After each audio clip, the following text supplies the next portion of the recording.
ladies, gentlemen, and everybody inside and outside of the gender spectrum, and welcome back to Stardom Quest Gold, the best weekly Stardom and Marigold podcast anywhere in the world. I am, as always, Alex, and I'm joined by Dylan. Hi, Dylan.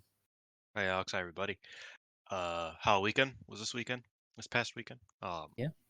I dressed as Ultimo Guerrero, uh, the legend, the best. Hmm. Um, I meant to dress as El Desperado, but I didn't get the mask for it until yesterday. So I was So, very upset. yeah. But I Amazoned an Ultimo Guerrero mask, even though I had never really watched many masked Ultimo Guerrero matches. I got into Hmm. CMLL like 2 years ago, so it's not like I watched that many. So I went back and watched some old Ultima Guerrero matches with the mask and without the mask, and I had fun doing that. I kept saying "Yo soy Ultimo Guerrero" as one does. I raised the roof a bit. Of course. Uh, it was a fun time. And then yesterday I made okonomiyaki, which is a Japanese dish for my family. So I've been very very busy and very very tired. I've also worked a lot. Uh, I also had something else that I had to do. Oh, I hosted a bonfire as well, the day after Halloween. And also, I don't know if you know this, Alex, wrestling fans kind of annoying. So I've just been really tired lately. Uh, and yeah, so that's where I'm at.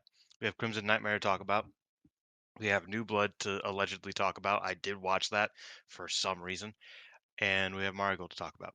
So yeah, we will get into all that because that is what we do. Okay. Yeah, that is indeed what we do. I didn't dress up, but I think last time I dressed up, I probably was John Cena. So, you Oh, I was know, thinking about John. See, um, now I'm gonna be El Desperado next year because obviously I have right. a very Yeah. high end mask and I have the costume for it. But I was going to be John Cena because I was like, I can buy some jorts. Yeah. I have a few John Cena shirts in my closet. I just need a hat.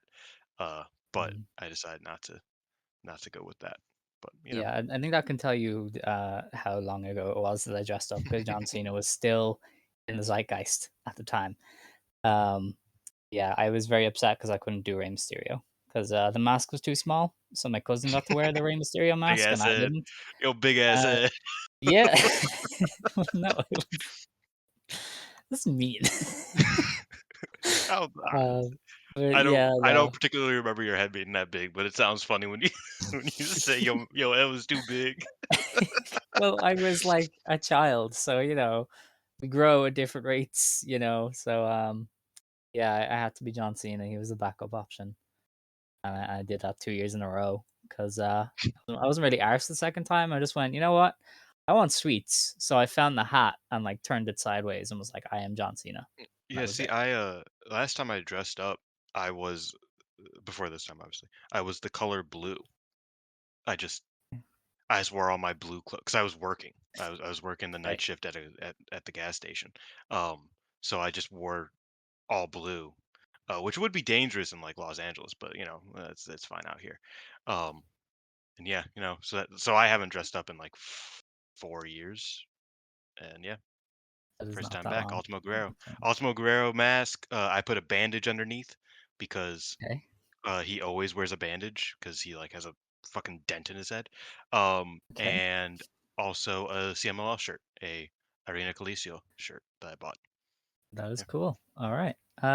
Now, head on over to the 5-star-network.com for all of the latest articles and podcasts from the wonderful world of pro wrestling. Head on over to the 5 Star Network YouTube channel, which is where this, as well as shows like Actress Stage and No Limit Wrestling, all go up.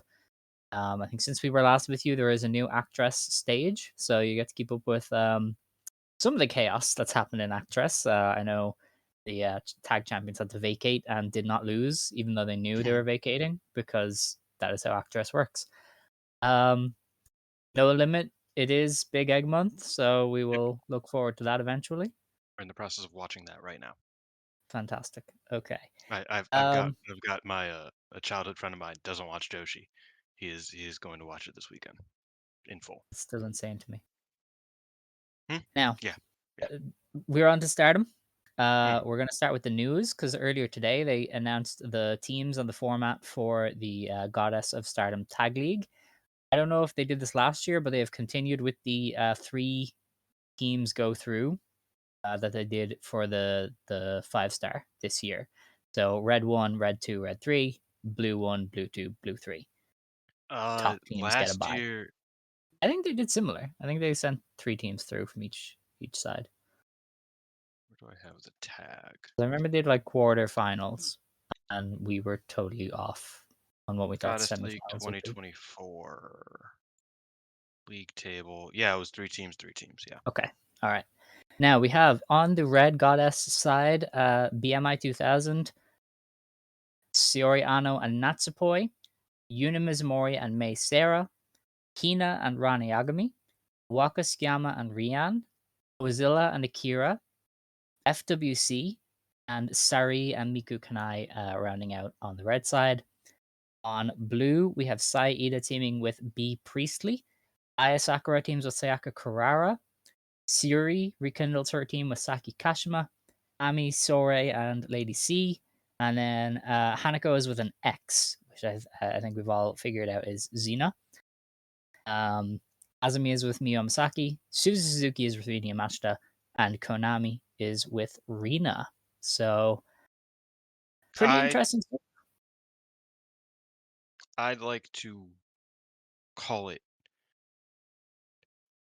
disappointing, generally. In part because of injuries. Like Really? I think that's I think that's ultimately the biggest part. Um, but also like I feel like there's just nobody really that jumps off the page here. I think the red block is cool. Like just match for match, like that's a fun block. Uh, we get our first Saori Hazuki minutes in uh ever, I'm pretty sure. So Mm-hmm. that's awesome.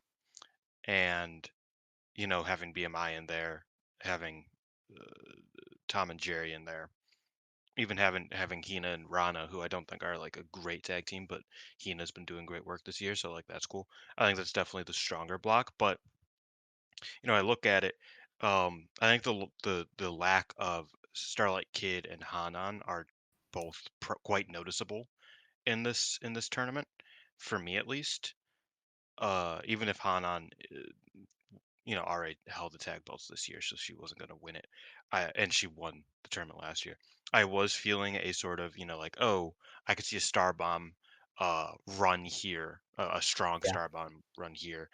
We're not getting that. Even wrestlers that exactly, I picked the correct Mi Vida Loca wrestlers. I knew that I had a feeling Itsuki Aoki wouldn't be in it, but they went with the lamer teams, I would argue, of Bozilla and Akira and Suzu and Rina Yamashita. I think Suzu and Rina Yamashita have a very strong chance of going through in their block, obviously, but I I don't think that's the team they're running with. So, and also Probably Bozilla and not. Akira just kind of pisses me off, like just in general. Okay. I fucking hate that story because it's literally every single house show. Akira loses because she's been wrestling for fucking 2 days, and then Bozilla gets mad, and Akira has to say, "I'm sorry that I frustrated you, Bozilla." And it's like, okay, is anything ever going to happen, or is this just what we do for That's just forever? Bose. That's just what she does. I know, but I felt like Bozilla and Suzu was like an obvious finalist team. Like that is like neither of them are doing anything. They both could use like a good run here. They clearly like teaming together. Bozilla literally said on Twitter, "Give me Suzu as my tag league partner, please. I beg of you." And they didn't. So I'm like, okay, like you're missing out on that being a. I think a big thing. I just don't see any favorites here, really. Well, um, I guess Hanako and Xena, if it's Xena, uh, or if it's I mean, Micah, I which I mean, don't Lady think it's C Micah, could just but run it back. I don't think it'll be too they just bad. lost their O2 tag Line title. could win it. Azumi has her beef with Hate. I think Um, I was thinking O2 line, but I feel like Miyu is, and again, this we don't really know like the current Stardom booking team is very unpredictable with who they like and who they don't like. But I feel like if I were to name one of the wrestlers that Stardom doesn't like that isn't FWC, I would name Miyu Amasaki. So that's why I'm like, Azumi makes Yeah, sense but to win the tag league, but yeah, like they Miyu like makes it a bit advocates. difficult. I don't know. Most of my favorites would be blue, goddess. I don't see any winners from red, because the champions aren't going to win it. But I mean, even B and Ida could realistically win, or you could have Yeah. Siri and Saki win, and Siri like beats up Hate, before the Saya match at the Dome. Like, you can kind of plug it all together. So I don't I don't like. There's no standout favorite, but I also could see very clear to a tag title match. So I don't know, but I like the blue side. I know you Really? said red is better, but I mean you have Sayaka Kurara, or however you say their team name. You have Ami and Lady C. I mean, if Xena is X, then her and Hanako should be fun. O2 Line are good. Suzu and Rini Yamashita Sakurara. are literally awesome. It's Sakurara, I think. It's Sakurara, Sakurara. yes. But yeah, Suzu and Rini Yamashita, like they might just be tournament MVPs. Like that blue side has a lot of upside to it, so I quite like it. I don't know, I feel like basically everybody I would see taking this tour off is on the blue side, They might functionally. not take it off though, because the people who are going to take it off are literally not on the shows. So Touche. Yeah, I mean, also this is a very exclusive tournament, relatively speaking. There's not a lot of people in it relative to how massive the roster is. yeah, The is it Inabas smaller than the aren't in it. 5-star lineup? Yeah, I That think was like so. 28. Was it 28? Uh, 26? I can't remember. This year it was 32, wasn't it? 32, yeah, so it's probably less than this, which is kind of funny. Um, It's the exact same amount. November 28th. Oh, it's the exact Number same. one. Okay. Yeah. But like really, Yeah. like when you look at it, it's like no Inabas, Momokogo's not in there. Uh there's only two teams from God's Eye, Hmm. right? Which God's Eye is like 20 people. Oh no, there's three teams. There's three teams, so that makes more sense. I think that is pretty much mostly God's Eye. But like there's just a lot of people missing. It's kind of interesting. Yeah. But I think they'll overcome it. But look, Tag League historically in Puro circles is the time off. I feel like that's okay for the roster to have. And like the people who work here are gonna do interesting stuff. Like the last day, I think you could look at and you can see some of the pathways that we might go down. Like there seems we got pretty a obvious. Zumi, we got O2 line versus Sakurara. That's difficult. Uh, Yeah. we got Suzu and Rina versus Konami and Rina, also Rina. Hmm. Uh, what's over here? Natsupoi The and red side is the Natsupoi red and side Sato. seems easy. Boy and Ano will beat Sari and Kanai and like take them out of contention. FWC probably gets a The result hell, with dude? MI. Yeah, my dog was sitting under my desk for whatever reason, and she started freaking the Oh, fuck out because she heard a noise. So it okay. startled the fuck out of me. Well, that does make sense, yeah. But your dog is probably tired of us talking about tag league, so To be well, fair, FWC versus BMI is an interesting last day match. yeah. I mean, it's What probably a what draw, and it'll like what's eliminate some of them. what's the FWC? What's the over under on FWC this year? 'Cause I feel like every year it's like, oh, FWC is gonna win it because they're the only tag team, but they hate them now.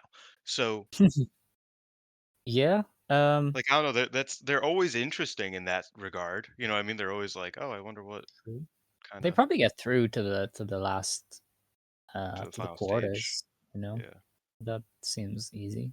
Because I feel like Sari and Kanai are most likely to get eliminated, and that really only leaves three pushed acts worth of teams. So I don't know. BMI, I think very Godzilla boy, could carry Akira to like possibly, but I don't think she has any matches to like get eliminated. She doesn't have anybody that I would put her that I would say obviously would go over her. Like if they wrestle somebody from blue side, you could have Carrara and Aya beat her because that's her next target. But if yeah. it's just within the red, I mean, I don't really see it. So What was it last year? Fuck. Why did I close that tab? It doesn't matter. We can move on. yeah. We had a New Blood show happen last Thursday, October 30th. This was Stomping Presents New Blood 26 in front of 239 fans in the Kanda Myojin Hall.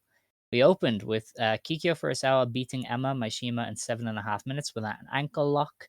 This was the He's third good. in their recent trilogy. They are 1-1-1. Um, yeah, so they did their best, but when you wrestle three times Wait, in a they're row, 1-1-1? No, they're 2-1, aren't they? the first one, Kikyo won the first one, didn't she? I thought they drew. They went to a 10-minute time limit, and then Emma won. Guess you're talking about another match because they probably have wrestled They've before. But I wrestled mean, before. like this month they had a trilogy, or last month Oh yeah, that technically. that was a draw. That was a draw. Yeah, Yeah. no, you're right. So, Kikyo, I quite liked what Kikyo was doing. I like her like picking away at the ankle and finding different ways to like target it. And also they had her get out of the Boston Crab, so it was like, okay, she's better now than she was a week ago. But they have it tough. Wrestling each other three times in a row when you supposed to do drop kicks and forearms isn't really easy. I thought they did a But I good thought they job did of a like fine job. differentiating each of the matches. I felt like we talked about, but I felt like the first match they had was very much like Emma trying to do Kiko's style and failing. Yeah. I thought the second match was Emma's style and Kiko doing quite well, doing it against her. Mhm. Felt like this match was a general blend of the two, and I felt like this was probably their best showing Mm. because of that. I think that Kikyo got enough of her like leg work, limb work type stuff to make her look, menacing and make her look strong. And obviously she ended up winning. But Emma also got to like come back with a lot of her more high speed stuff that she is used to. So I thought this match was uh, definitely the definitive of their three match series. Okay. Himiko beat Akira Kuragane in 10.5 minutes with a pedigree Himi Buster. This was originally Nanami, but she hurt her ankle, and so she's out for like 2 weeks and missed this. Um, Would it have been was so it much was better. quite. It would have, yeah. I thought you'd have liked this because it was quite like Himiko was kind of like grinding down on Akira. She was like got the tape off and like choked her and stuff. They kept it quite grounded, but it wasn't like bad groundwork, but it was definitely quite grounded. I wouldn't call it good groundwork either. Is the problem? I thought it was like serviceable ultimately. You know what I mean? Yeah. Because I didn't think it was bad, but I will probably never really think of it again. I just remember Debbie Cattell grabbing Akira's legs, and I was like, oh Jesus, the white woman strikes again. Oh, she Uh, did. yeah, she striked plenty on this show. Um, yeah, so I was just like, I don't know, the match was whatever. I didn't take much home from it. Okay. Yuki Mishiro beat Rian in 10 minutes with a spinning fisherman buster. Yuki Mishiro looks like a valedictorian on this brand usually because she's just very, very good at what she does. And you can Yeah. tell she's just that much better than most of the wrestlers she's against. I think Rian stylistically is kind of more in Yuki Mishiro's kind of penthouse, but even then, I feel like Yuki, she wasn't her full self here. So kind of like all of her New Blood matches, it's like, okay, there's definitely another level Yuki Mishiro could go here to make it better, but she just kind of did enough to make sure it was good. Yeah, no, I thought the match was good. If anything, I thought that Mashiro at times gave the impression that she was just kind of like she felt like she was very like you said, she is so much better than basically everybody on the brand. So at times I felt like she was like, okay, let's just get through this. There wasn't the utmost passion from her, which is fine because the match was still good. Like that's all you can really ask for. Because I liked it. I thought Rion did very very well, and I thought Yuki Mishiro did as good as you would expect from somebody as high of a level as she is. So I liked it. Hmm. Okay. We then got on to Chairman Ram, Azusa Inaba, and Debbie Keitel beating Rana Yagami, Tomoka Inaba, and Kyoka Kotatsu. Ram beat Rana in 12 minutes with the Vengeful Spirit Clutch. Um, there was some fun. They kept the Ram Kotatsu thing going where Kotatsu doesn't know what to do with the discs. Hmm. And Ram tried to get everybody to show her how to sell the discs. And I was like, this is kind of And fun. then Debbie failed to Yes. sell the Debbie thought disc. they were doing the moneymaker. Kyoka and Azusa had probably Kyoka's best exchange of her entire career to start. Like they were just going, and I was Well, that's like, not holy true. shit. Kyoka and Azusa. Kyoko's best exchange of her career was in her match against Azusa like 3 years ago. Um, Okay, funnily very enough, true. not Very true. literally 3 years ago, but Yeah. it was their UWF match was like great. Like it was the Oh one yeah, I remember that one. it Yeah, was yeah. the one great Mai Fukuda UWF match Mhm. was against That Azusa was the Eva. Brazilian kicks and shit she Yes, was throwing. they were Yeah, fucking it killing each other, was and crazy. it wasn't like because she had like ones against Hash and shit, but Hash just bullied her and won in like 3 minutes. Like they were always really boring. It's But real. Fukuda and Azusa, because Azusa was like 14 years old, uh, they like were 50-50, so it was really good. Okay. Yeah. But yeah, Well, so this was they another meshed highlight. super well together. Yeah. But I thought that the match was fine. Yeah, it was fine. Like once the comedy ended and Azusa and Kyoko got out of the way, it was like, oh, Debbie Keitel is Doesn't matter if still it's over. not good. Yeah, yeah, She used yeah, to be. She yeah. was like a better wrestler 5 matches after her debut as a babyface, and I've literally never understood why she went heel like ever Mhm. because it is bland as hell. But here we are. We then got on to the main event, the New Blood Tag Team Championship match. Aya Sakura and Sayaka Kurara beat Hanako and Waka Tsukiyama to claim the titles. Aya pinned Hanako in just over 17 minutes with a blooming dream. I thought it was very, very good. Some of the Yeah. exchanges at the end were fantastic. That spot where like she shoved her out of the German into a spear, back into a German, literally lives rent free in my mind. Hanako was selling like fuck. She was like, I am going to take these on my head. I am going to barrel into the ropes and fly over them when you pull it down. Like she has no regard for her own safety. It is awesome. And yeah, her and Aya are pretty fantastic pairing. I could definitely see them becoming like big rivals in the future because Hanako is definitely getting better. I think she's finally at the point that they want her to be. I think she's good. And Aya really works well off of Hanako, so I quite enjoyed them in the finishing stretch. And I thought Karara and Waka like filled in the gaps pretty well. Like they had their own exchanges to like fill time, but I thought they were some of the better aspects of Waka. She left most of the butt stuff at home, and Karara is obviously quite good at what she does. So overall, I just thought everybody did well, but those finishing sequences were just magnificent. Yeah, I feel like Hanako and Aya have two gears. It's either like they just completely fall apart against each other and it doesn't work, or it's fucking incredible and they just click and it's all of the best things you can expect from either of them. Felt like that was this was the latter. This match I thought was certainly the high end of what you get from Aya and Hanako. Really liked the closing exchange as you said. I also I thought that Waka did quite well as well. I I think I don't have as much of a problem inherently with the butt stuff. It's that she can never really back it up with also being just good at wrestling. It's always like she leans on it to the point where it's like that's all you will remember about the match, and that's not a good it's not a good spot to just like to be the only thing you remember. It kind of sucks in that regard. But I thought she backed up what she did. Her more comedy stuff, her shtick, if you will. She backed it up with just good wrestling against Carrara, and I appreciated that from her as well. Those matches was quite good, likely the best of the rice or bread tag team run. I think that's what they're called, something like that. Yeah, rice or bread. Yeah. So I thought this was probably the best, if not one of the best of their run, and I'm really happy that Aya and Karara have the belts now. On the next show that we'll talk about, they made their first entrance with them. It's a match made in heaven. They look great. Like Hmm. it feels like the belts were made for them.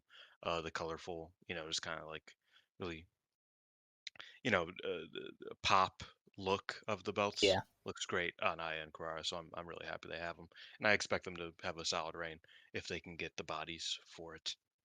yeah. Well, I don't think they have a new blood until December, so they have time.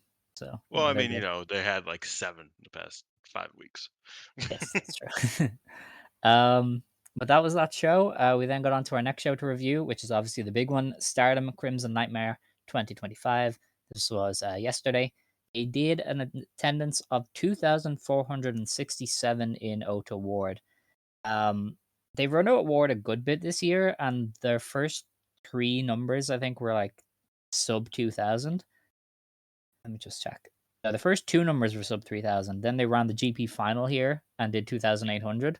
So I think 2,400 was like a very small drop off from the GP final is pretty I good. think that's a I think that's a good number considering the GP final is like important. You know what I mean? Like Yeah, and it's this way card higher was than what they did for the opener of yeah. the GP. Like that was 1,700. So they're up 700 there on that. So I think this is quite an impressive number, especially going up against the DDT Sumo Hall show. I know some people were joking that like DDT fans and Stardom fans probably don't watch the other promotion, but as Stardom gets bigger, they probably are going to start mingling with like standard Puro fans more often.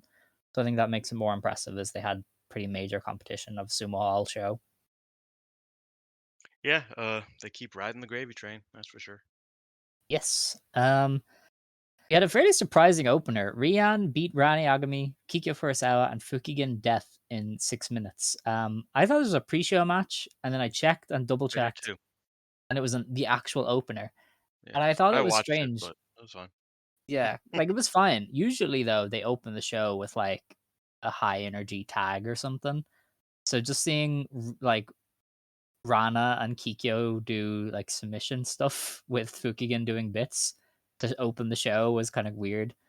But it Truthfully, was fine. I felt like the flow of the show was just kind of weird.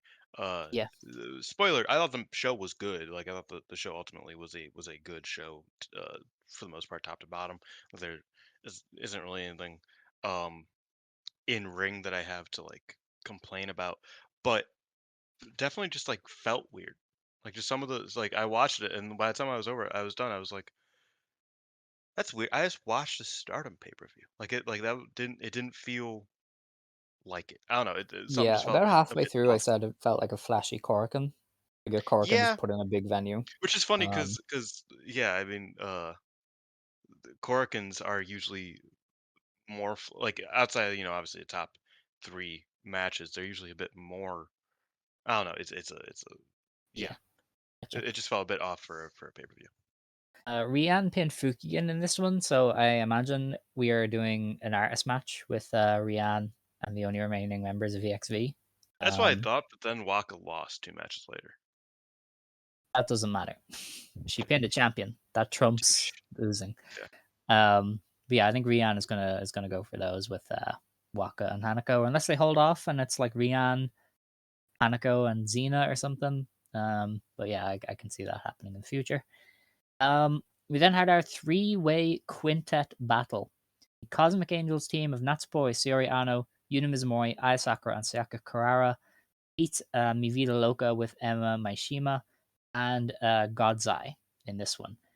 Ano surprisingly pinned Ami Sore in 11 and a half minutes with a special pottering, although I will say she cheated because the referee counted and then she got the legs over into the pottering and the referee counted 2-3. So my girl Amy was fucked over here and Yeah, this should be that's not how overturned. pins work. Yeah. But Amy, the reason for Anna winning became clear later on as she challenged Saya Kamatani. So I Mm. guess you had to do it. The referee was in on it. But yeah, this was a good match. Where's You know, that referee? Um, yeah, no, the match was good. I liked it. I definitely kind of expected more, but at the same time, there's 15 people, so there's never going to be much of a spotlight. Like there was a brief Rini Yamashita Siri thing that was cool, Yeah, that and was then the cool. finishing stretch was nice, but like otherwise, it was kind of just too many people to really focus on anything. But you know, it made sure that it stayed good. Yeah, it was good. I liked it. But yeah, I mean, Um, if you ask me one individual thing outside of like you said, the Rina Yamashita Shuri bit, um, or Itsuki Aoki coming out looking like a badass with the oh Regina yeah, De Wave, um, outside of like that, I couldn't really tell you much. And oh, I thought Ami did well as well. Ami of course, she's awesome. and Ano was cool. Yeah, you know, but I thought it was a good match. But I could, it's kind of just it was a car wreck. Ultimately, there was Yeah, 20 people here. that's fair. Azumi and Miyu Masaki beat Waka Tsukiyama and Hanako. Azumi pinned Waka in 8 minutes with the Azumi Zushi. Good. This was like a lot of high speed stuff with Yep. Waka and Azumi, and then Hanako would like bully Miyu. It was like a good match. I I agree. assume the finish is setting up Hanako getting the win back on O2 line in Tag League. I thought that would be with Waka, but it might be with Xena. So this is probably setting up Hanako beating Miyu in the tournament, if I had to guess. Yeah, probably. All right. Oh, the match was good though.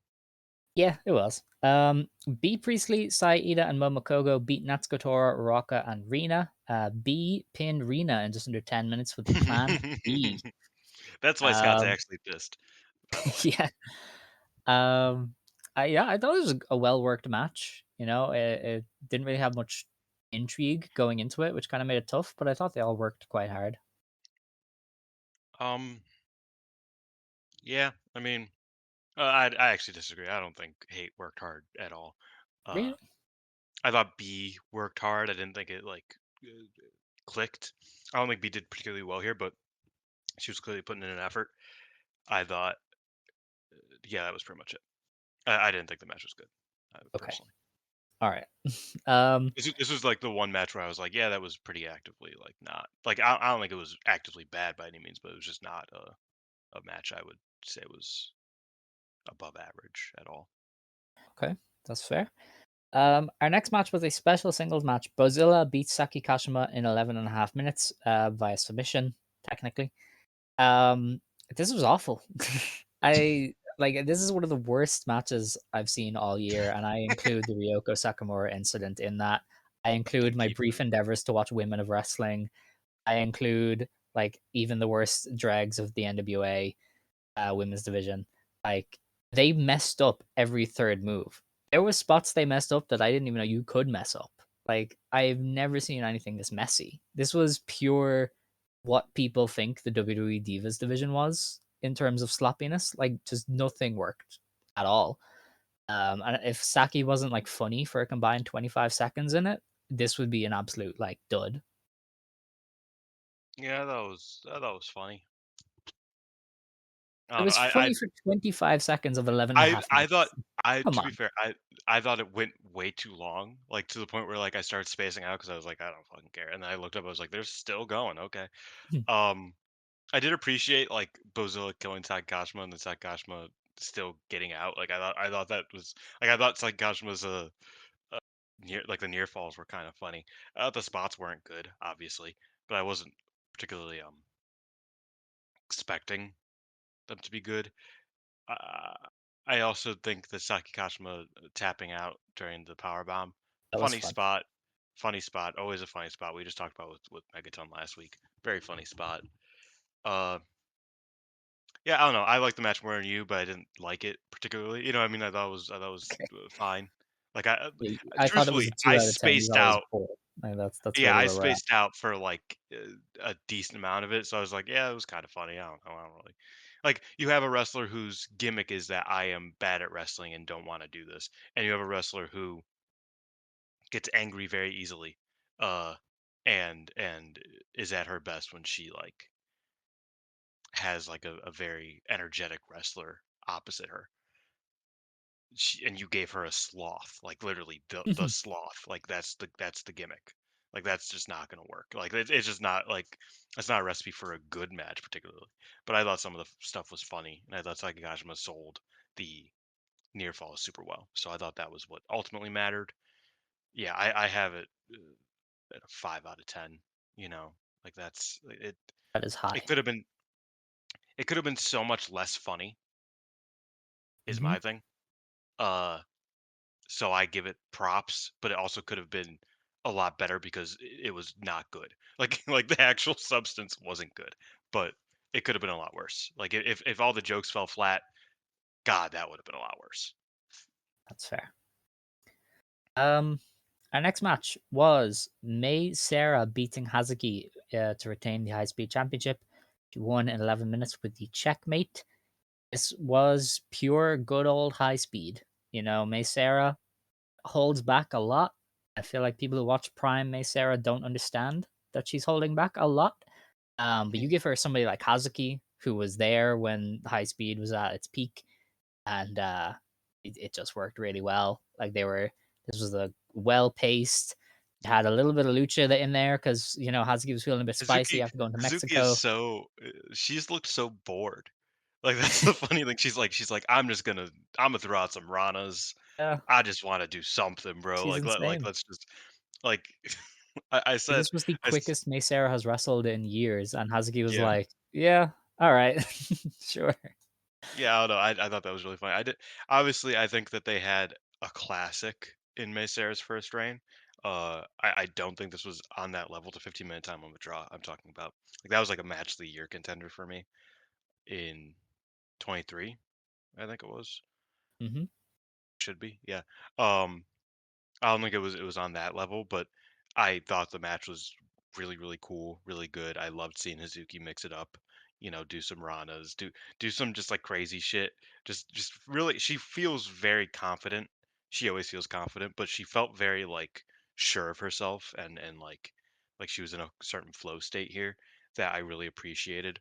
Especially for someone who was about to get geeked and just kind of lose like without hitting any of her big moves really. Like she got out of this match without hitting a single one of her like notable top 5 moves. Mhm. She just was doing a bunch of lucha shit. She did her boots. Did some cool like she did great. She did great stuff, but it was very funny that this Hazuki was like very different from the usual one and it still worked. It was still really cool. And like you said, Maesera was operating out of her mind as she does. It's obviously a very important match for her, very important win for her. So yeah, I was happy with what we got here, even though I was kind of like confused about the finish. I don't think Hazuki should have kicked out of the checkmate if Mei Seira didn't have another move to hit. Because Yeah. I'm almost positive this is the first time somebody's kicked out of the checkmate. Because she doesn't hit it that often. Like that. Like that's her. Like that was until this match, I guess, her super finish. Because when she hits it, it's over. As far as I remember, at least. But so the kick out there, and then Mei Seira just kind of hitting another one. I was like, that's a bit of a whimper instead of a roar, but it was a good match regardless.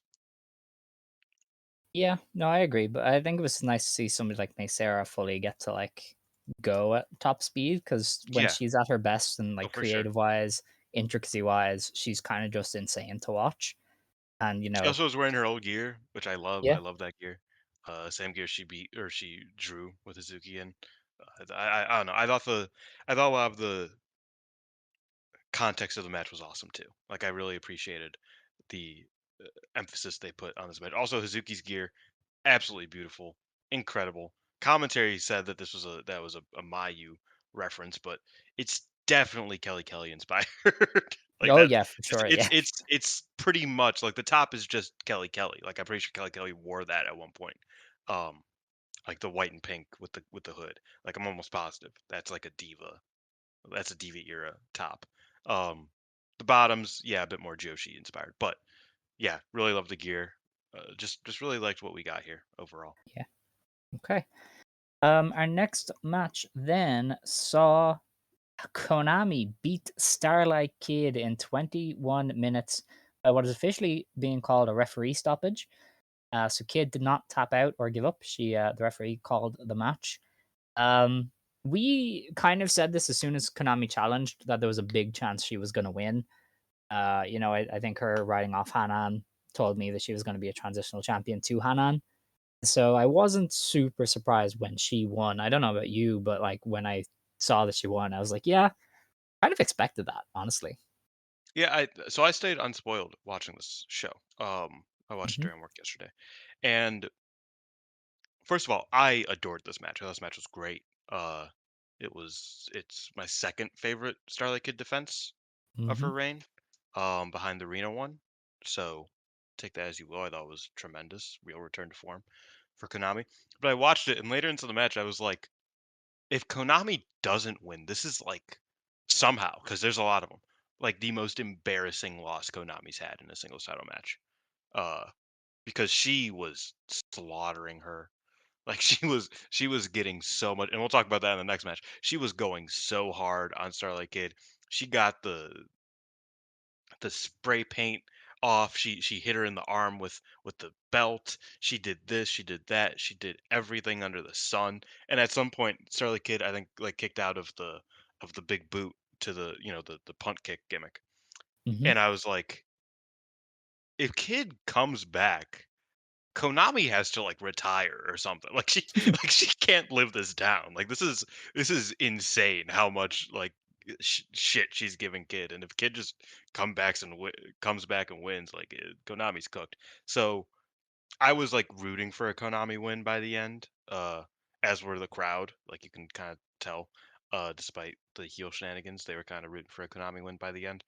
And I thought the match made me less down on the Konami win than I was going into it. Like that's from this show. I think this match was the biggest success, by far, because it took me, who's been out on Stardom, clearly. I have never been shy to say that Stardom has not been working accustomed to my tastes in recent months, which is crazy because I did a Momo Azumi 5-star final, but we'll talk about why that didn't you know, satiate my appetite in Yeah. Stardom in a little bit. But as someone who's been a bit out on Stardom recently, I feel like this match was such a success because it's like Konami is someone who I have very firmly put in the rear view mirror because her prime was 6 years ago. Like that's still the case. Like let's not get it twisted. Konami, her best days are behind her as a wrestler. Like that's just the truth.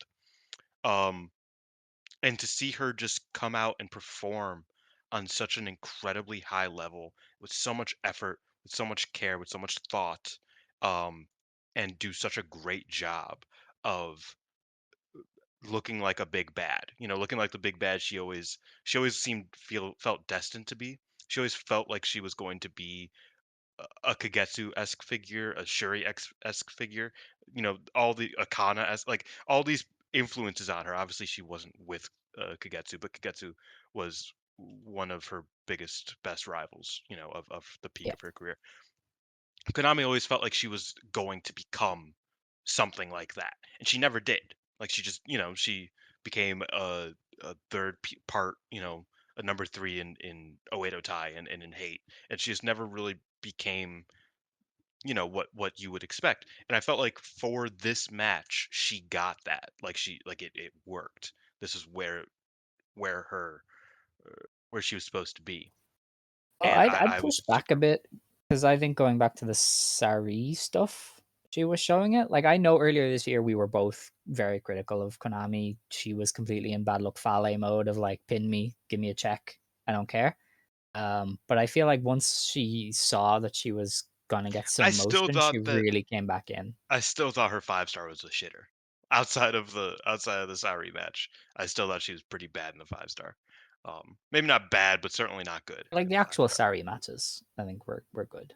Well, yeah, but And she dude, had a good artist we title can win match there, so I think as much as I she has taken the step back up. That's all. as much as I love her, Chikagoto is not the wrestler of the year because Sauri got a fucking great match out of her. Like that's just Okay, not. she is wrestler of And the year. to be fair, Chikagoto has other things on her resume. Don't get me wrong; she's in my favorite match of the year, by far. But that's besides the point. That was a bad example. But Sauri has her way of working magic. So, uh, and Starlight Kid does too, but I don't think it's as strong. And for me, now we can kind of look at an autopsy of this Kid reign. I do think this match was what worked the best for Starlight Kid in particular, funnily enough, despite it being the one she lost to. Because like as much as I recognized most of her matches have been great, like most of her title defenses, they haven't sat with me very much. Like the Tomoka match I thought was really, really good, but 3 days after I watched it, I had already kind of forgotten about it, even though at the time I was like, "Yeah, that's a great match." Like, just pretty obviously, it was a great, well worked match.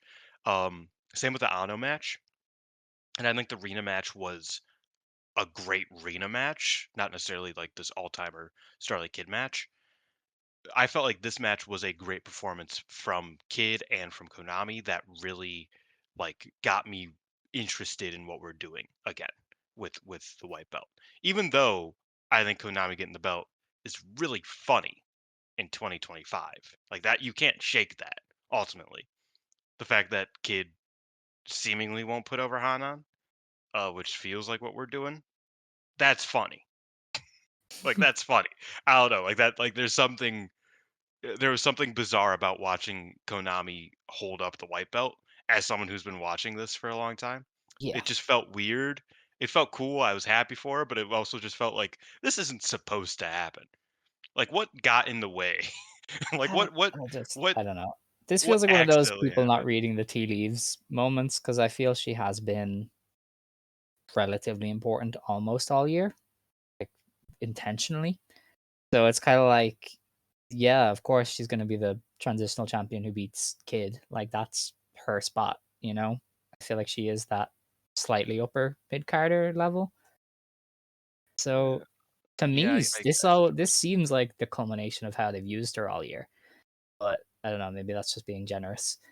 But As you are. I also thought the match was great. I really enjoy Konami and how she like works her matches. I think she got a good mix of everything. Like the technical side is mixed with the striking. She can speed it up when she needs to.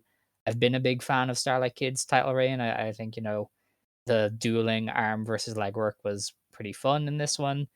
Um, like I think Konami is capable of this kind of match a lot more than most people seem to. Um, so I thought it was a great match. Nice end to Kids Reign, which I thought was very strong, and just the expected direction here. I feel Konami is going to drop to a returning big hero Hanan, and that's kind of the angle I always expected was Hanan being next up. Mm. And you might as well put her over some heels. That's kind of what we do now. This white belt's weird. It's had such a strange trajectory over the past The white belt was always 2 made to be years. weird. Yeah, The but like like third champion more ever was weird. Dark Angel or something, or Santana Garrett. Sarah stock. That's yeah. Yeah. This is Um, that is this belt.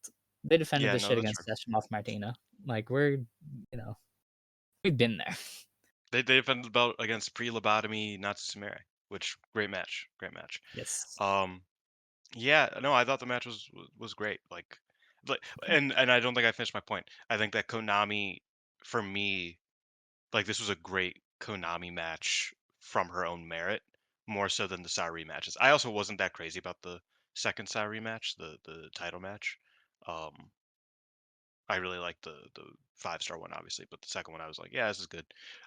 So this was like when I kind of like saw the point with Konami, and I was like, okay, I can trust her to get this belt safely to Hanan, um, without having to pull my hair out, which Yeah. sometimes is the case with the way that these like little like small pieces get moved around so that we can, like I think she fits in this role. That's good. Now we get on to our main event. Saya Kamatani beats Momo Watanabe in 21 and a half minutes with a Star Crusher. Kamatani retains her title and sends Momo It Watanabe was off 21. to 21 and a half. Hmm. Momo Watanabe is taking time off, so she is going to be absent for a bit, and basically didn't use this opportunity to write her off. She just said, "I'll My knee beat you hurt. eventually," and then left. She said, So "No, no, no, no, no, no, no, no. You need to say the full thing." She said, "My knee hurt. I will beat you eventually, but until then, hate's the best, baby. This bitch rules. She's so cool, and I'm gonna, yeah, yeah. She's gonna beat the fuck out of everybody. Everybody in hate. Hate's the best. Hate is great, as that fucker on the podcast says. Momo said this word for word. Hate is great, and that was how the show ended. Don't forget that part. okay, um, so obviously the talking point going into the show was the build for Momo versus Saya, which was not the best. They had like a brawl on the last show before this, and they cut very cookie cutter promos, and everybody was like, "Look, surely there's gonna be something. Surely this show ends with like an angle that makes it all make sense. They lured us into a false sense of security. They're gonna do the thing." And they did not do the thing. Momo Watanabe's big emotional 5-star Grand Prix win 2 months later, it's just been discarded now. Like she lost. That's it. She's going away. And it's like, really? That's what you chose to do there? 'Cause sure, I guess like it worked. They drew a house here, but it definitely feels like a waste of what was a very monumental moment for a lot of the fans. Um, that she just lost and is back to standard. There was no change. There was no I'm gonna break away from hate and beat you. There was no beating her down and sending her off to rehab. There was nothing. She just lost, and that was it. And I think that's very disappointing for a lot of people. And it's definitely not what I was expecting when this feud happened or when she won the tournament. I thought they were gonna really dig their teeth into what they had here. They really just didn't, aside from a few backstage comments about Momo being jealous of Saya. Like that was it. That was all we really got. So yeah, the story around this and everything else was disappointing. The match was great, but honestly, by the time that the show ended, nobody was even talking about that. So Yeah, the match it was their best singles match to date, um, which is a good thing. yeah, The cake was a lie, Alex. yeah, It was all a lie. It was all like, well, oh man, I last week I got on here and I said, okay, I don't trust these bookers that much, but to book such an apathetic and trivial and so uneventful build to this match, they have to be using it as a breaking point. Like it has to be like, oh, Saya thinks like, oh yeah, this is like a friendly competition. This is an exhibition against my homie, and Momo thinks I'm going to break her legs. Like that had to be what what the match felt like, and it was. And then Momo, after trying to break Saya's legs and then just fucking eating shit and dying, was like, you know what, you got me, Nux, bro. Nux. Nux, bro. Like, what the fuck do you mean, Nux? No, no. What? That's the. What are we doing? Like this was the wor- maybe not the worst case scenario for what this match is build to the match and what this story could have been. Certainly not the worst case scenario, but it was up there. Like I think the worst case scenario would have been like Saya cheating to win and then Momo still shaking her head. Like that would have been like, okay, we're brain dead. This is not a wrestling company. This is fucking uh grok storytelling in much like WWE is currently. Like that's where we're at. Like that's what I was like that's the worst case scenario. We didn't get that. Also this match could have been bad and that could have been a whole nother fucking animal there too. But it wasn't the worst case scenario, but it was perhaps the most disappointing because it's like, oh, Momo had a really really good performance. Saya put in minimal effort and still had a good performance. Like, cool, that's awesome. Like we're better than we were 2 years ago when they had their white belt match, which wasn't particularly good. Um, we're better than where Momo was last year at her last red belt match. That's also a good sign. Don't fucking counter me because I know you love that match. The match was bad. It doesn't matter. Yeah, I just don't know what I'm supposed to like expect from Stardom sometimes, because it's like the company got big from being the storytelling company.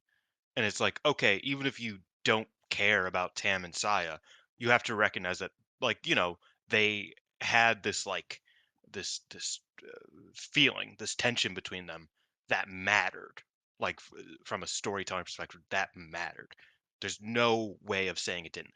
The way they got to it, like the story beats the whole loser leaves and then she stayed and then she retired, and then she just disappeared. And like the story beats, you can call that weird and silly all you want, and I do, but the story was valid because there there there was care put into it, there was time put into it, there was clear like intention for the story to matter. This was the exact opposite of that because it felt like they wanted us to forget that this was the story, to the point where I thought that, oh, they want us to forget that this is the story because they're gonna then like blindside us and just bang, like something big, and no, it didn't. They just wanted us to forget, and then the match ends, and then we then it's like, yeah, now you can forget for real, like it's over. Like what the fuck are you talking about? That's not how.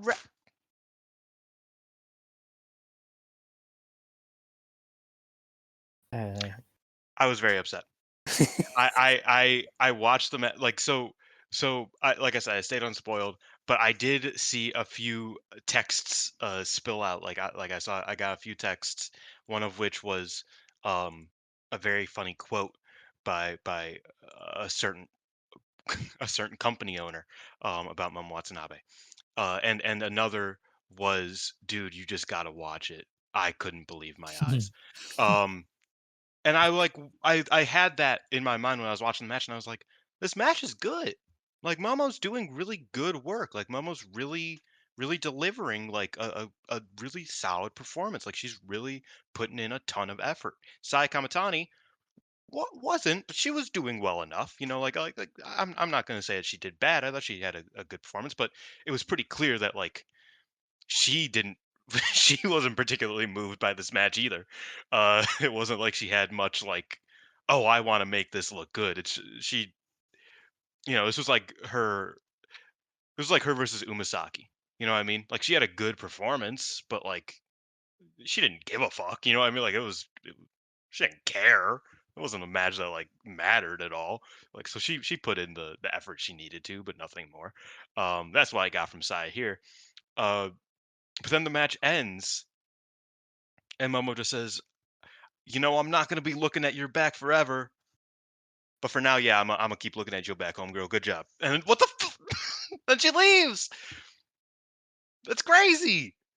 yeah. And then the fucking post match happens, and it's like we're moving so fast, and Sai is getting more annoying, and her voice is getting more that, Yeah, and I'm just, her promo after was a bit much. I and was I like, was just like, but I sat, like, I was working.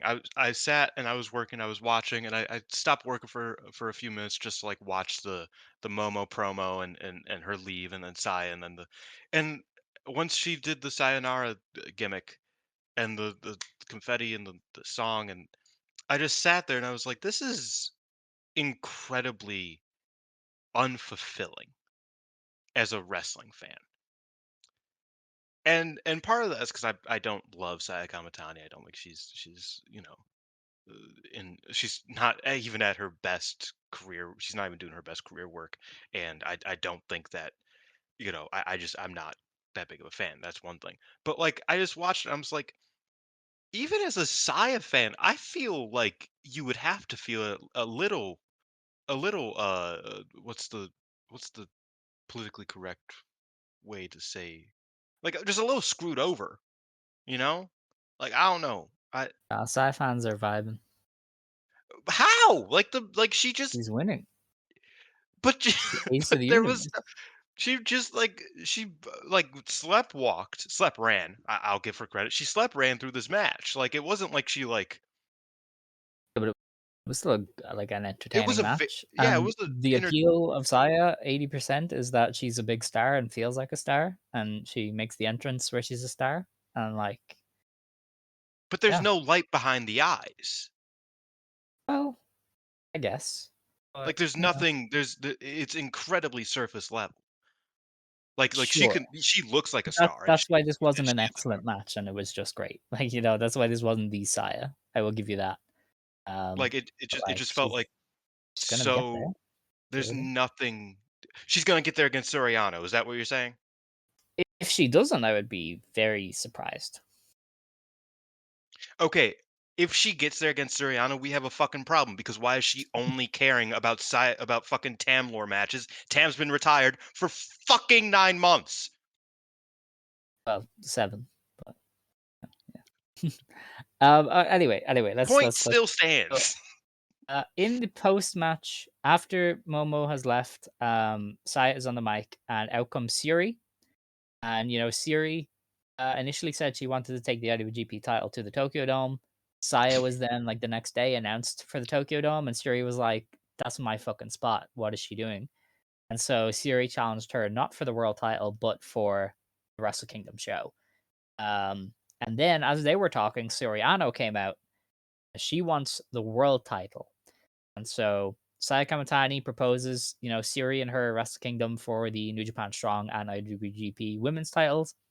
And Siriano is presumably Sumo Hall. I don't know if they said specifically Sumo Hall, but that's what everybody's assuming. Is Sumo Hall is Siriano versus Saya Kamatani. Um, so that kind of gets around one of the problems, which was how do you have two big Saya matches within 5 days? And it is you feed her Siri and you press the Siriano button because this is Siriano's first world title match in Stardom. So I kind of get it. Like the Siri thing is obvious. That kind of makes a lot of sense. Siri won the belt from Sari because they didn't want to do Sari Siri or Sari Saya, and so Siri can drop to Saya. And Siri Ano, like Kamatani did say, like, oh, Tam challenged, I beat her. That's Boy challenged, I beat her. Carrara challenged, I beat her. Which is good, but that is also something that they haven't driven home nearly enough in my eyes. Like Cosmic Angels sort of should have spent the entire year bringing up Kamatani retiring Tam at every chance they could have. Like I kind of dislike that it was just a thing that Saya threw out there. Because that should be one of your big threads. Is like I am running through Cosmic Angels. I retired your leader. I hate you guys. Fuck you. Um, so for that to just be thrown out there was a bit disappointing, but at least it was there. Like they are respectable challengers. They are two people who can be fed to Saya, and it's not going to be the worst thing in the world. Like, I don't think Ano should win. It doesn't feel like the right time for Ano to win. And I'm all in favor of Saya Kamatani being made to look like the biggest star in company history at the Tokyo Dome with that audience watching. Like, to me, what they do after that is the most important. Like, she's going to be on top of the mountain, and it's going to be how you push her off the mountain. That's the most important part. But like everything they did, I didn't mind. They like I think it's ballsy to set up two matches 2 months in advance. Um, but like I don't hate it at the same time, and Ano and Siri are like the perfect people to slot into those matches. Yeah, of course you don't hate it. I don't know. I don't love it. Like I truthfully, the way I saw it happening was ultimately going to be Saya versus Shuri at Queendom. And then I think but you this have all to do hit that match in the dome. but I see Siri see will get okay, the best of this sub hinges on 15 something. match out of Saya. Th- This hinges on one person that me and you have been expecting and who said that she was going to be there. I was thinking it was going to be Saya over Shuri and then she faces Monet. Like, that was what I was Well, thinking. Because yeah, because I no, felt that's like true. that also would have made it a lot more interesting because Mhm. then you have it where Saya Stardom gets the big Saya wins all the belts. Like, that's Yeah. Stardom gets that moment, gets their, gives the fans their money's worth at Ryogoku. And then you can say, "Oh, Mercedes is challenging for the IWGP at Kingdom." You could say that today. And it's like, oh, well, it'll either be against Shuri or against Saya. And like that is a more believable. Like I feel like even though like what they had to do in this situation was make one match for the red belt and one match for the strong belt, which Yeah. is just kind of silly, but is what it is. Like damn, my niece is having a bit of a temper tantrum, it seems. I apologize. Um, but that like I felt like that would have been like a cooler way to do it. It also saves Ano for next year because the way I see it, Saya's probably going fucking V15. She's probably not losing until December 2026. So, like, we need defenses next year. You know what I mean? Like, we They need have they people. have enough, I think. I don't know. Me and Peps went through it, and Well, she's got a kid match. You're gonna do a kid match. she's You're got gonna a do kid match, she's Maika. got a Nami match, and she's You're got a gonna do Mike a Poi match. rematch. Boy probably beats her. Yeah. Well, I mean, how So many you does have she three need to get to matches. V? Would she really get to Sh- V15? She's at V7. I think the Momo match is V7. Yeah, I could probably stop it just before that. She'd be fine. I like. There's a realistic chance she drops it in April. You know. Yeah, but I don't know. I feel like you just said you love the idea of making her the strongest canonical character in Stardom history. To do that, you have to be at Io's rank. No, I Like mean you that's do that in January by having her. in the Tokyo Dome with 3 belts. Like, you don't need But more than that's that. I That don't is think that's true. that is a higher peak than literally any women's wrestler has hit If you in, care, like, if 20 plus that's years. very male centric of you. That's very patriarchal of you to say that the No, biggest but you could this is possibly do Hiroshi is Tanahashi's win. retirement Tokyo Dome. When has there ever been this many people interested in wrestling that are going to watch a Saya Kamatani singles match? Like, come on. Isn't it on TV too? Like, they're doing TV coverage It's of gonna it be on or TV. something? Yeah, Like, it's come a big on. deal. It's a big deal. Don't That get me is wrong. It's a that fucking is big the deal. show. I do not understand. I do not see a problem with making that show all about making Saya your biggest star But ever. it's not. That's the It's just problem. about what you do That is the after. problem. Is that the show isn't about Saya becoming the biggest star ever. It's about But Yoda for Tsuji. Stardom's perspective, It's about from Stardom's perspective, it is. Aaron Wolf. It's about everybody except for Saya Kamatani. Like that's ultimately These the people are gonna drawback. see it. Like, can you imagine seeing her with 3 belts and not being like, "Who the hell is that?" You know? There's I mean, yeah. there's something to that, that I don't see a problem with, you know? That's why I don't I see don't her see a losing to problem with it Anna. either. She's winning. Like that like I think It's this is the correct yeah. option. Like the correct choice is that she's winning all three belts. Um my point is that I think we're kind of we're I think running the Ano match here in Ryogoku I'm not fond of personally. Um I don't know, cuz I I mean, mean but you mentioned it. It's that's kind of like Suri it's their Ano's ace in the level. hole. It's their ace in the hole. Yeah, Like I but feel if like you're gonna do it, you do it at Sumo Hall. but we're wasting it with her literally coming out as an afterthought. You set up the match that actually matters, and she's like, "Oh, hi, actually, hi, I'm actually gonna Yeah. I'm gonna scoot in here." No, It's like yeah, good that's a point. bad vibe. Go and Ano also just hasn't been positioned super well this year. Like that's just like Kind of, but she's Ano. Like, she's kind I of agree. always Like, gonna but I stay felt like there as could have been a bit more. Um, I she's think it could have clearly, just like, plan B or even C. Like, yes, surely the Sari match was meant to be here, and then Momo would have been Sumo Hall, or the other way around, and now you or even Micah, and now you're just left with yeah, Soriano, so I don't I'll give them the slight benefit of the doubt there. But I don't know. as you do. Right. Let's see. We have is there stuff to preview? Yes, of course. The beginning of Tag League is a pay-per-view, I Yeah. think. How do we even go about previewing that? Like, do we bother? When does Tag League end? The 30th. They're condensing that into what, 23 days? That's insane. That's probably why, Three, like, 4, 5, the Inibas 6, aren't there. 7, 8, Just 9, 10, 11, mathematically, 12, 13. 13 shows in what, 23 days? Jesus Christ. yeah, I think mathematically, I don't think the Inibas would be allowed to do that. I think No. they have No. commitments, and I think Azusa might have school, like, Yeah. Oh, that's insane. so that Um, makes a bit more sense. it's Yeah, impossible to predict I don't leagues. I never I don't liked predicting leagues. Like the first day, somebody is going to upset somebody. That's kind of how this goes. We'll do it for the GP and stuff, but I don't see a point in doing it for Tag League. But I'm sure it'll be an interesting time. If you are Stardom is there an inclined, you interesting can match probably on the skip. first day? Like, Uh, I will what are have a you look. seeing as the most interesting match? Let me check. My dog has returned to my room. Oh no. Um, no, she's fine. Scroll all the way down here. So the 7th. I mean, Poi and Ano versus FWC. That's pretty great. Yeah, I think that'll probably be the match to look out for. I mean, Siri and Saki versus Suzu and Rini Yamashita as well. Will probably be good. They are revealing X on this show as well. It's a 4-on-4 tag. It's Hanako, X, Waka, and Rian. Gosh, I wonder who's in their faction.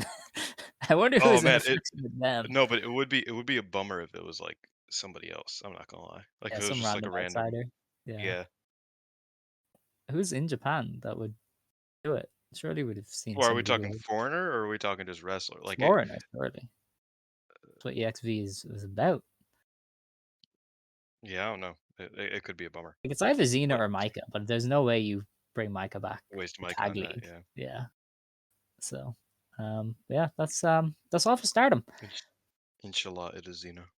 Yes. I don't know how we're gonna go ahead and cover Tag League. I don't know, like with that many shows in a brief amount of time. I just don't think there's any chance we watch all of it. So it might just be a case of like watching the main events and going through some of the like hyped matches. But yeah, I hope you don't begrudge us taking it a bit easy for a Tag League. So um, that's all for Stardom. We'll get on to Marigold after we take a quick break because I need to check if the heating is going to burn me down or not. And another thing, I just fucking read a tweet that reminded me of something. And this is fucking for Velke, okay? Because I certainly remember a certain somebody being like, oh, I'm not deserving of a white belt title match because I haven't gotten any results. I suck. I'm a bad singles wrestler. Maybe I can do tag stuff, but I'm a really bad singles wrestler. And you can't convince me to do a singles title match. And then Starlight Kid said, hey, you should do a singles title match. She said, I guess, but I suck and I won't do good. And then she lost. And nothing has happened since.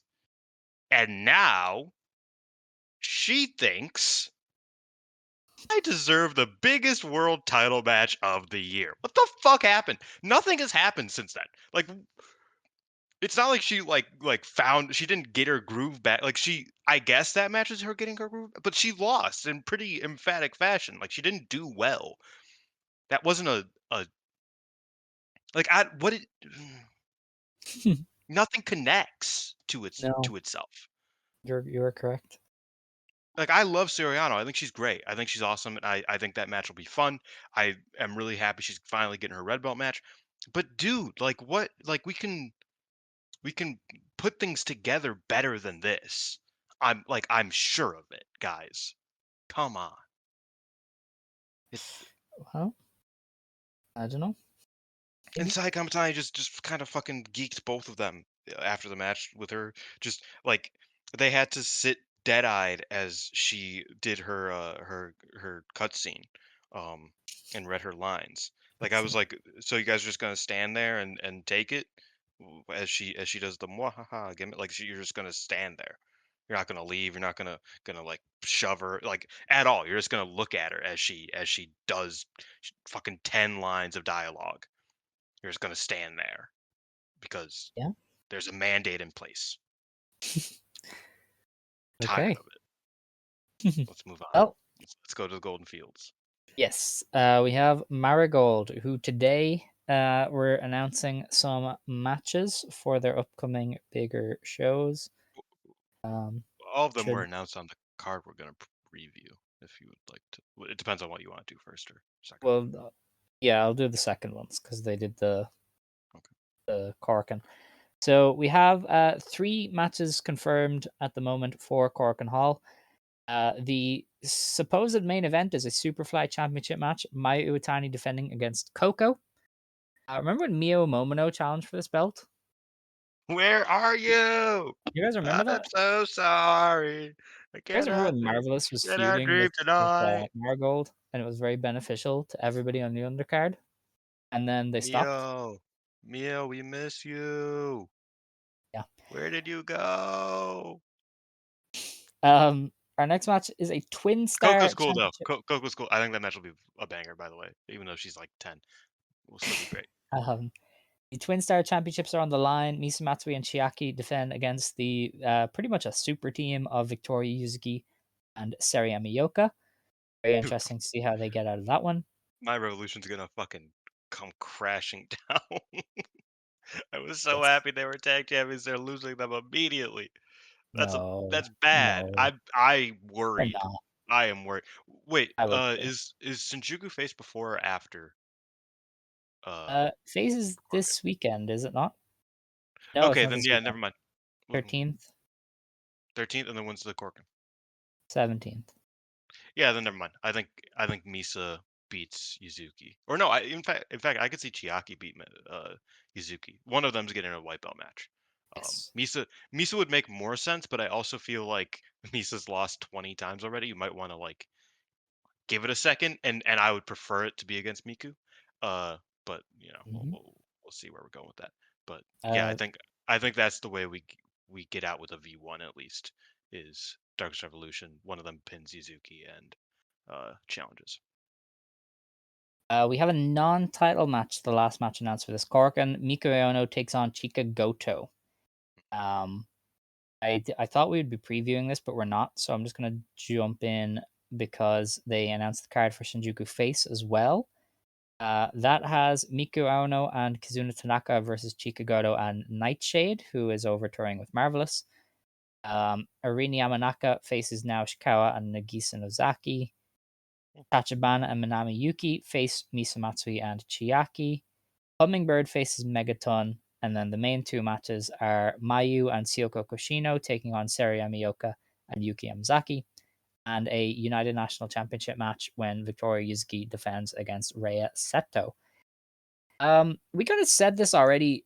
I don't see why they didn't switch the Twin Star and UN match. I think that Korakuen looks Mm. a lot better with Rhea versus Yuzuki, even main eventing, if not second from the top, and the Twin Star on the line in face.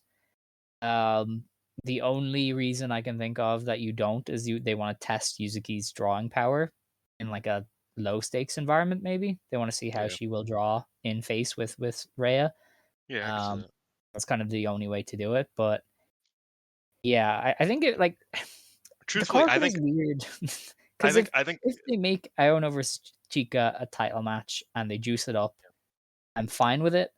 If they do a see, TLD and then Iono gets mad and goes, "Okay, fine, I will give you a world title match," I will hate it. So I agree. No, I think that's fair. I think, see, I know we do a lot of fantasy booking and none of it really matters, but hindsight is 2020.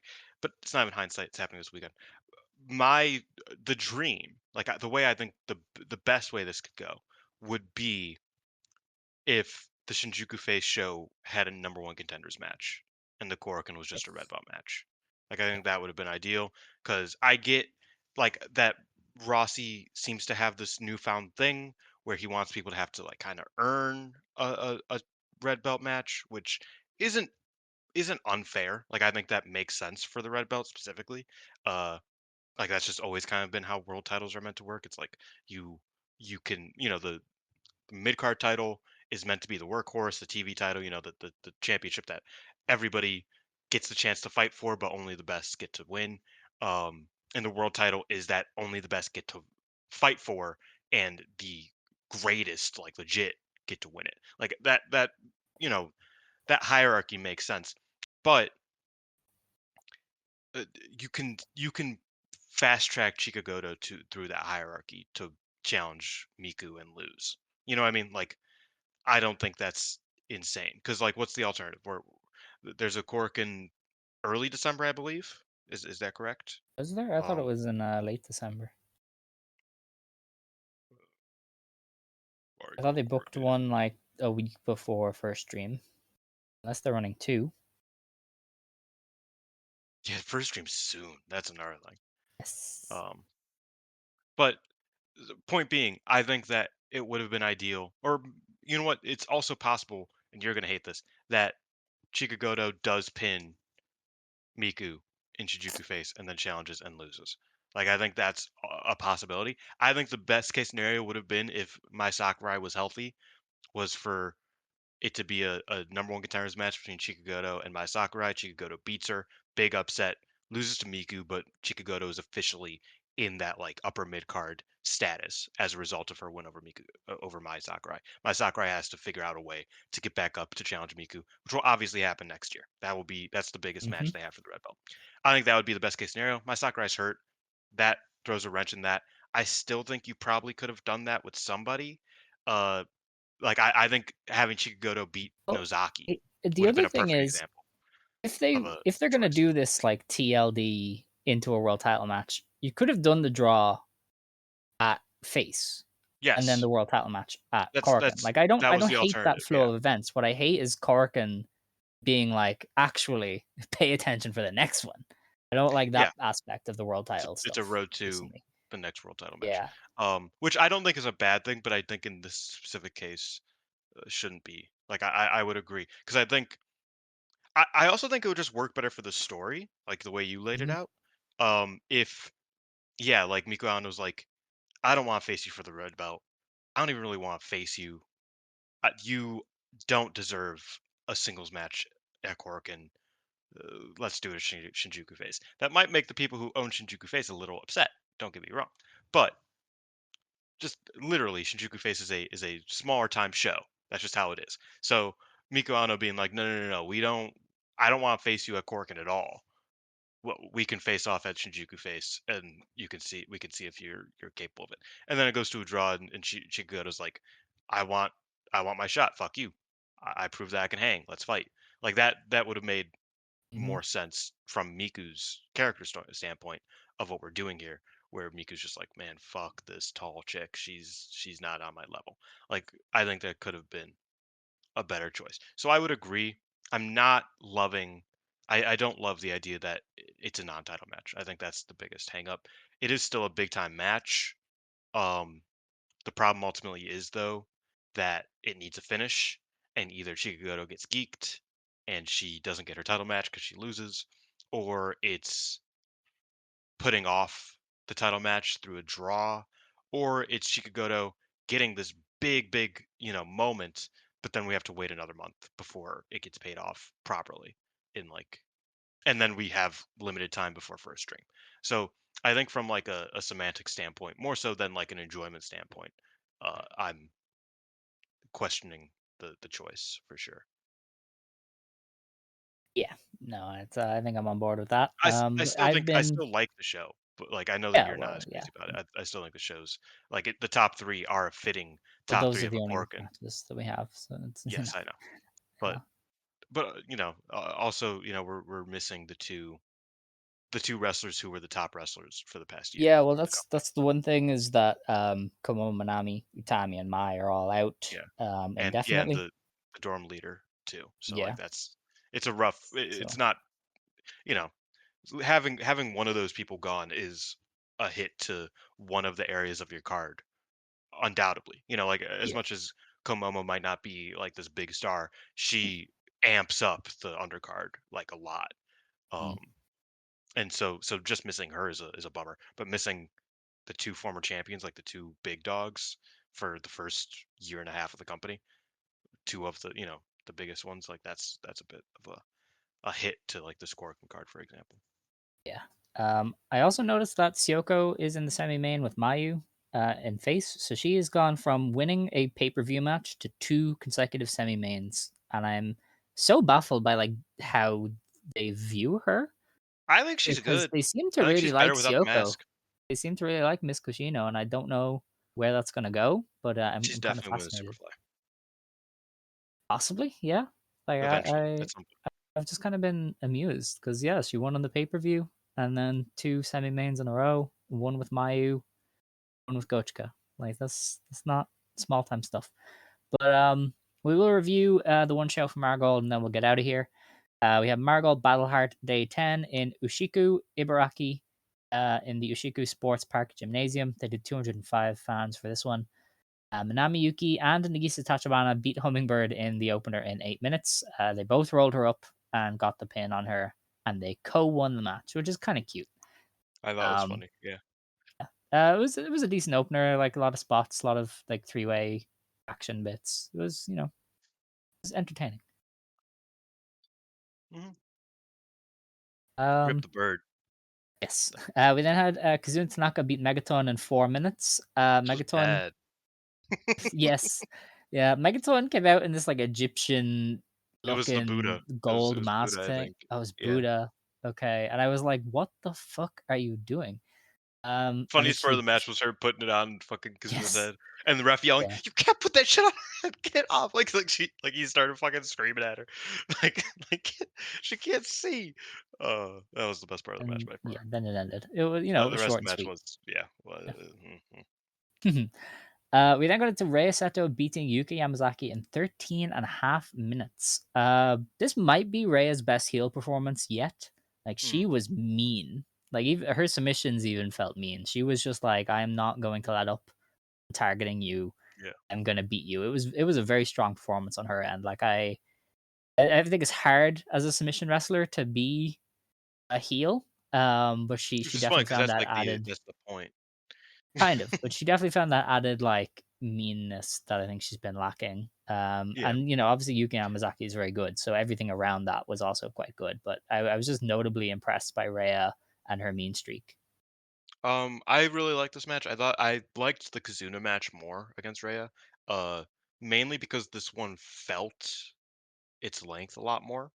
Like I felt the 13 minutes it was a bit longer. I was like, damn, we're okay, yeah, we're at certain points it felt like we were just kind of like staying in the zone. We weren't, progressing super naturally. So that was like my one knock against it, but the work was all really, really good. I agree. I think Rhea Seto looked like an asshole in the perfect ways.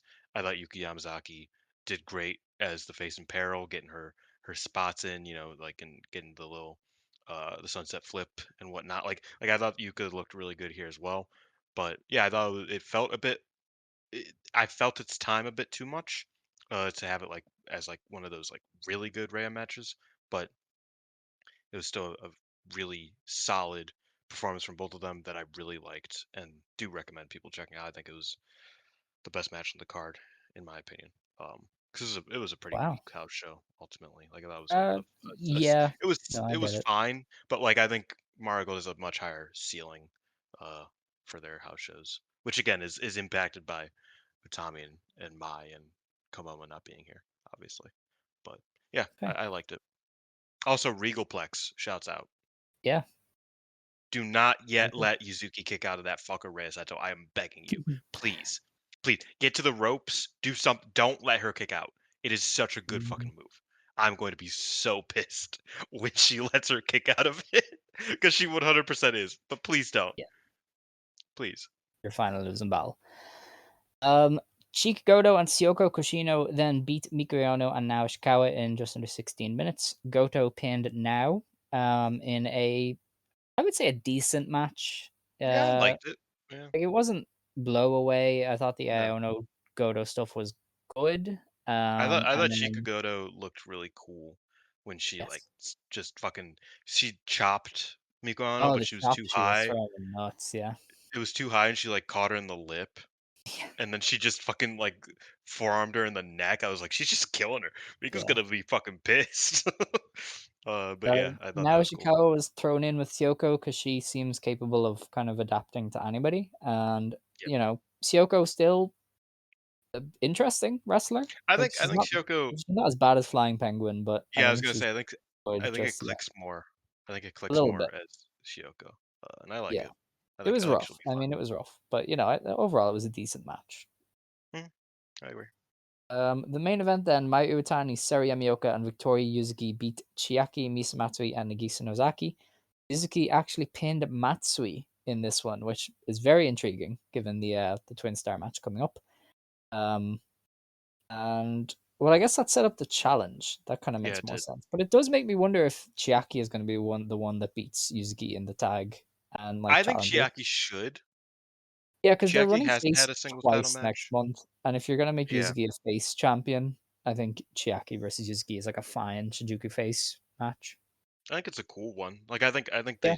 I definitely. In fact, earlier this year, I was super pumped at the prospect of Chiaki versus Yuzuki for the Superfly, but Chiaki was like, Yeah. "Yeah, I'm too big for that. Fuck you. I just want I mean, how many Misamatsui." people in this company have held two belts already? Just you Yeah, talk about that, maybe go, yeah, Yuzuki's had two, Sakurai's had two, Iono's had two. Chiaki's had the same one twice. Yeah, Um, but crazy. yeah, has had two reigns. Yeah, no, yeah, no, I agree. But I think Chiaki is a perfect.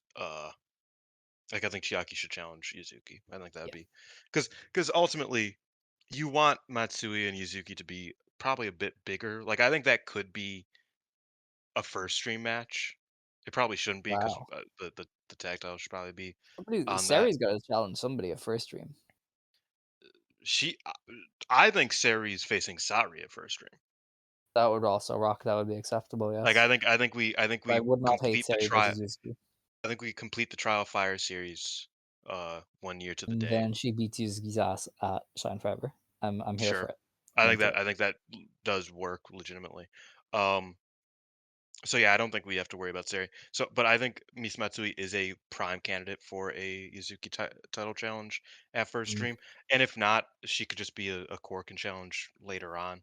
Like you with these title runs, and I kind of already talked about with Saya, you don't want to feel like you're running out of stuff to do. You Yeah. know what I mean? And I feel like Misa Matsui, in the same way that Soriano is like a perfect like ace in the hole kind of like, oh well, we don't need to rush this. She can be like a late stage challenge that will be impactful. She won't win it, but it'll be in our back pocket in case we start running out of stuff to do with Yuzuki. So I think Chiaki is like the opposite of that. Chiaki's someone you wouldn't necessarily first think of as a singles title challenger, but is capable of it, and I would love to see her get that shot and lose at a Shinjuku face, for example. I don't see why not, especially if you want to stat pad these reigns a bit more. Then well, Mai had a pretty you know strong run, but if you want to pad these stats more, Jesus, I think Chiak is a great option for that. I agree. The match itself was decent. I think they did a lot of Yeah, Darkness Rev kind of bullshit at the start, and I then it loved was how aggressive Rhea Seto was as a second. Like yeah, that was new. That was a new every wrinkle. single time she got the chance to get at Yuzuki, she did, and Yeah. that kind of like informed the post match really well, which I Hmm. always appreciate. Like kind of set up punchline type of things like that, where it's like Rhea Seto just comes out of nowhere and just fucking decks her. It's like holy shit, where the fuck did you come from? Because seconds are meant to be kind of invisible to a certain degree. Yeah. So when you take advantage of that and just kind of like get all up in the story of it, I think it's perfect. Yeah. Um. I will And say Nozaki was taking the night off. Match was oh, good dude, some still, of her selling was but comical. I was like, oh my god, are you taking a bump? Are fucking you gonna I bump? think Yuzuki hit her with a big forearm, Yeah, and on I the was like, rope, "Is she?" and Yeah, and I was she like, "Is she just no selling fell this? down. No, Yeah, she's not. No, is she?" And then she's like sits down that was and just kind of like gas. looks dead faced, and then like 3 seconds later, puts her hand on her face like, my head. It's like, what the fuck are you doing? It's crazy. Oh man, what a funny wrestler. Only Marigold would have like a completely non-entity show and set up three Yeah, matches, like two of them being title matches. Because Chikagoto challenged Iono and was told no. But then after the main event, Rhea challenged Yuzuki, and Yuzuki and Seri challenged the Darkness Revolution. So only they would be like, you know what? Sure. In where is this now? Ushiku. Let's set up three different directions. and So I will say one more thing about Miku that I think is interesting. Thanks to our good friend Scott E and his interview with her, uh, before the Dreamstar, she did mention about Mirai specifically that yeah, like when I become champion, you need to earn your shit. I don't care if I'm your rival. You need to earn your fucking spot. Like I will not defend my belt against Mariah if she doesn't prove that she can be. Like she lost to Tommy. Why the fuck would she? Why the fuck would I let her challenge me? mm, So I do think that like setting that precedent is fine. I just wish there was more ways to get there. You know what I mean? I think that's kind of the problem with having a ultimately a weak upper mid card is that there's no one to beat for Chikagoto to prove herself except for Miku Aono, which is not what you want for a world no. champion. Yeah, because I will say I did like that Iono said no. I like Mhm. that she's like, no, you're not on my level to challenge. It's kind of like that's a good starting point. It's just how you get to the end that will be very Like I defining. said, But I think if Nagisa Nozaki also wanted to challenge and you had Chikagoto versus Nozaki in a number one contenders yeah, match, just like an impromptu, like real quick to get that done in this month, hmm, I think that'd be great. Really, I think that would be the perfect option. would Um, but you know, it is ultimately a flaw of not having a deep upper middle card that you kind of need all of these world championship matches to be built off of your world champion losing, or failing to win at least. mm, That's not great. I as much as I push back on some of your takes on Marigold, I do see where that becomes an issue, and it's the same issue. The reason for it is the same issue that I've been saying all along, is that their upper middle card has been lacking. That's why at the beginning of this year I said, if we're getting Mayu we need one more person with her Yeah. because Mayu can fix the main eventer. You know, like she can be another protected wrestler who never loses, but she doesn't make the ecosystem in the mid card. Doesn't she doesn't save that, which is what really needs help. Um, Mhm. so you know, Why hasn't he just signed somebody? That's what I don't get. I don't Like, there's know. That's there's such a actually glaring, that's the like, best point. square peg to fill in this company, and usually he's good about that sort of stuff, but instead he's going out and gonna spend money on Coco, spent money on Syoko Kushino.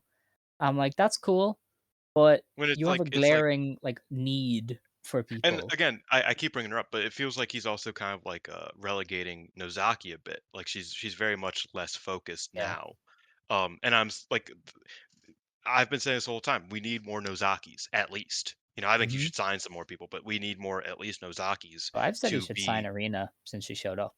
Like, yeah. all you have to do is But give her a year as a pushed act. Like, I know she's 37, but just make she her a thing, yeah put she people over. works though. She owns Yeah, businesses but and shit. pay her. Just Um, pay her. she He owns brags about businesses, money all the time. Just pay her. entrepreneurs. She wants to be an entrepreneur. It's okay. Like really, I think we just need more Nagisa Nozakis and to have those gatekeepers. You know what I mean? Yeah. We need more of This that. this actually ties into a conversation we had off air, which was Mm, how do people get on the ladder in this company? mm, Because if they're not getting on the ladder, they will never be in that upper mid card level. And now you're just seeing the flow line problems. So it's all yeah. connected. When I complain about the undercard, it's all connected, guys. So yeah, I don't know. Yeah, We're okay, in a don't weird act like state. you're all divine in design with your criticism. Some of it's just you don't like Marigold, and that's okay. I But do like Marigold. a fair amount of it is just you don't like Marigold. I brought that up Well, last week with your scheduling thing. With your scheduling thing, you're like, "Oh, this doesn't work because then it'll be the same thing as this year." And I was like, "It's objectively not the same thing as this year." And you're like, "Yeah, but it'll still be bad." And I was like, "That's because you don't like Marigold. That's it. no, I don't. That's what the problem is. I That's want okay. We can greatness, move on." Dylan. I want greatness. That's all. Point I being, need greatness. I think maybe Rossi is too focused on wanting to build stars that he doesn't have anybody for those stars to beat. Yeah, that's a good point, actually. Yeah. Like Misa Matsui is a star you should be making, but she Mhm. needs to be the person putting over the other stars you're making. Like I don't know, like I think when you're too focused on the future, you struggle to create it in a way. Um because there's no present for There's the future somebody out to there who's have. listening to this high who just had like the most their brain just like exploded when you said that. But it's true, it's true. It Like, is I'm true, sure but it sounds like one of those things where if you're high, you're just like, it's like, whoa. "Whoa, what the fuck did you just say? Wait, let me run that back, one sec." Yeah. No, but, Hilarious. like, really, like, that is a struggle, and I think Rossi, in his late age, you know, it's understandable, I'm not really even blaming him, like, he wants to, like, do as much as soon as possible because he's not in the greatest health, and he's, like, 70. Um, but, you need a foundation that isn't just Utami and Mayu. Yeah. Because you can't just beat Utami and Mayu constantly. You shouldn't. Like you just object like No, that's not what you should do. Mayu is not Mayu is a politician. Like, let's be honest That too. here. That too. Mayu Utami is not just You putting people can over. beat Utami a lot. You shouldn't. You can't beat Mayu a lot. No. Like so you're kind of screwed there. So yeah, I think Rossi uh you know, my closing remarks on Rossi for a while are that he needs to focus a bit more on the present and Yeah. the future will come. Okay. Clearly, he Well, has fucking 20 great young wrestlers, yeah, no, ready, he's but stacked for the nobody for them to future. beat yet. Yeah. Gotta start filling them out, but I don't know. He's a bit weird, and he won't use the Marvelous partnership, which would give him a few To be people to fair, join. I imagine Chigusa's a bit difficult to like, I think he is using it as much as he can without wanting to get I burned, like he no, did but like they with the do it. magenta thing. Like I he don't did with the know. magenta thing, he very clearly got burned by that, like, Yeah, but he also never like timing-wise. used them then after a while. Like they never got a chance to get momentum in this company. Like I don't know. I feel like resigning it to Monday Magic and Friday Gotcha is not the best use of everything. Hmm, But you know, I don't know. Just I've had problems with Rossi all year. That's it's Have no no. Miku Wada come in and lose to Miku. Who says no? Yeah, yeah. Like, I mean, what's they're the cool. problem, dude? Sendai. Oh, that's Yeah. something we should probably mention very quickly. Mirai Michinoku Pro. Um, Yeah, I mean, she's gonna retire. I feel yeah, like we keep saying this. She herself has been like, "I wanna retire," for a year now. Signing with your home prefecture to wind down and tick off your bucket list stuff, like, she's gone. yeah, Give it 18 months. She might find her passion again and, like, rejoin Marigold or something. But at yeah. her current trajectory, this is somebody winding down and I just agree. ticking boxes, so, But yeah, yeah. Mayu beat Uh her in her Michinoku Pro debut. Kind Yeah, of funny. that match will air on Samurai TV as well. I don't know if it will air in full or if they're gonna clip it because Samurai probably won't give a full slot to, Michinoku Pro, but, it will eventually be out there if you really wanna see Mayu versus Mirai. So, Can't blame you. Sounds like a good match. yeah, no, that's fair. But yeah, we don't actually have any shows to preview because they're all more than 7 days away. So, that's it for us. We're done for the week. Do you have any closing remarks, Dylan? You got anything you wanna tell the people? Um, yeah. So I am taking a break. For a while. Whoa. I am I am tired. I'm hurt. I work with an old person, an old cranky person. He's not a child. He is an old cranky person though. And yeah, I'm just kind of burnt out. I've thought back on it. I don't think I've ever missed 2 weeks in a row of this podcast, and certainly not while I've had Wi-Fi. Like there were times where I was like damn near homeless, and it's like I might have missed 2 episodes in a row, but I think I still made it in. Before 2 weeks, like I'm pretty sure I just missed like an episode. Um, at that point that I'm thinking of, but yeah, so 5 years without any real extended break is a bit difficult, and life is difficult, and you know I kind of just want to go sit in the woods.